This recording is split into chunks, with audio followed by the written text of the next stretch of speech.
China is not afraid of the United States after hiking tariffs on American imports to 125% starting on Saturday. This comes as China has already put limits on imports from Hollywood. President Trump still hopeful Beijing will come to the table for a deal, even after pushing China's tariffs to 145%. We would love to be able to work a deal. They've really taken advantage of our country for a long period of time. They've ripped us off beyond nobody.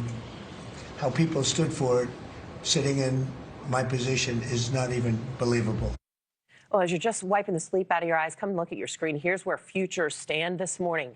The market's taking a dive Thursday as the U.S. and China wait for the other to make the first move. Who's going to blink first? For more, I'm now joined by former Republican Congressman David Brat of Virginia, one of only 3 Ph.D. economists to serve in Congress. Great to see you this morning. Hey, thanks for having me on, Anna. If we can, let's go ahead and start with China. 145% tariffs are now on the country. Here's what President Trump had to say about the trade battle. Well, we'll see what happens with China. We would love to be able to work a deal. They've really taken advantage of our country for a long period of time. All we're doing is putting it back in shape. We're resetting the table. Do you see a deal in the future? Are we just going to see tariffs keep rising? How much longer can this tit for tat continue?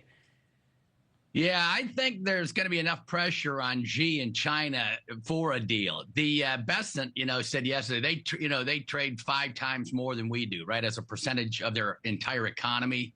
And so he needs to feed 1.4 billion people. So this decoupling, which is roughly what's starting to take place when you're up 100% plus tariffs, is going to put huge pressure on China. And people may not know, right, that the mainstream media is kind of making fun of Trump's formula having to do with the trade deficits.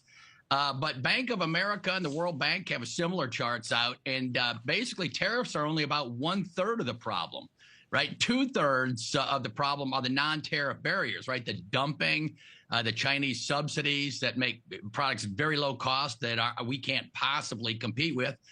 Because they have slave labor. They've been stealing our intellectual property rights. So there's just a host of other practices, right, and regulations that China has against us that keeps us from sending our goods their way, right? We allow them everything, full access to universities, news, financial markets. We can't do anything. And so reciprocity is kind of a key word there. But things may be changing. Yeah, you're right. We all know China does not play by the rules. So much of what we buy, though, is from China. You can see here, we'll take a look at this, what they're sending to the United States. We've got smartphones, our laptops, batteries, toys, and more. How will all of this impact everyday Americans? We also have the CEO of Moody's saying the numbers could start looking really bad by the summer. Yeah, well, that's the tricky thing about the framing of these tariffs. Import prices are going to go up. Markets work. People can shift and substitute toward other goods. There'll be some immediate shifting and a little bit of pain. But what it abstracts from is the fact that we've gutted out all of our inner cities and Americans don't have jobs, right? And manufacturing is highly correlated with innovation, research and development, the entrepreneurial spirit. And we've lost it. Over 5 million families have been destroyed, lack of jobs. I was born in Detroit, gutted. I'm in Lynchburg. We lost shoes, textiles, furniture, et cetera. And that's the missing part of the story. Not enough charts on what's the damage done to people who don't even have jobs to buy any goods. Yeah, and look, you get on Amazon or you go to your local store and you may not see any impact right now. But the Yale Budget Lab, now they didn't mention a time frame, which I have a problem with, but they say consumers will stand to lose $4,400 of purchasing power in the short run. I mean, that is a lot of money. And who does that impact the most? It's not upper middle class and the wealthy. It's our low-income Americans. How detrimental could this be for them? I don't know if I buy that. If that's on average, right? That's an average number. What's the number on the bottom 20%, right? The top 10% of the wealthy in the country own 90% of the stock market, et cetera. And so there will be an impact on the cheaper consumer goods. There's no doubt about that.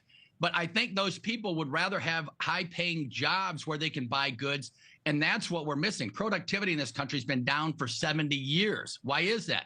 because we lost manufacturing. Thanks for watching, everybody. Go to joinnn.com to find NewsNation on your television provider. Also, don't forget to click that red subscribe button below to get more of NewsNation's fact-driven, unbiased coverage.